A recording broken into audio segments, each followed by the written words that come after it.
Halmashauri ya Manispaa ya Tabora kupitia ofisi ya mkuu wa wilaya imeandaa matembezi maalum ya amani kwa ajili ya kuhamasisha wananchi kwenda kupiga kura siku ya Oktoba 29 mwaka huu hapa wa 2025. Tunazungumza na wananchi wa Manispaa ya Tabora kufahamu wamejiandaaje na wanayazungumziaje matembezi haya. Naitwa Alia Miti. Nazungumzia kwamba swala ni nzuri.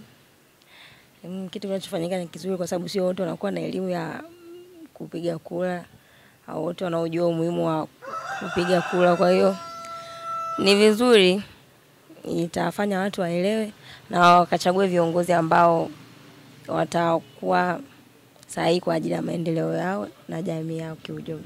Kwanza ni jambo jema, lakini pia kuhusiana na matembezi ya mkuu wa wilaya ni jambo zuri sana, na ukizingatia ni matembezi ambayo yanaenda kuhusisha Oktoba hiyo kwenye swala la uchaguzi.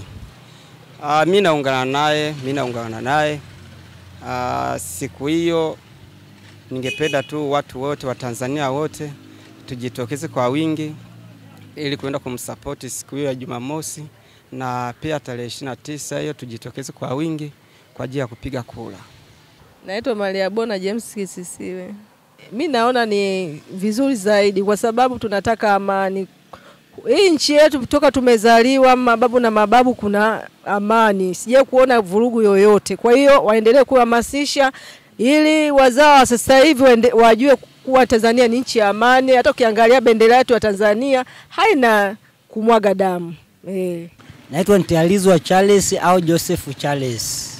Kwa kweli kwa upande wangu mimi matembezi hayo ni mazuri sana kwa sababu ni mara chache sana kuona matembezi yake kwenye mji huu. Kwa kweli kwa upande wangu mimi nampokea kabisa mimi kwa furaha kubwa sana.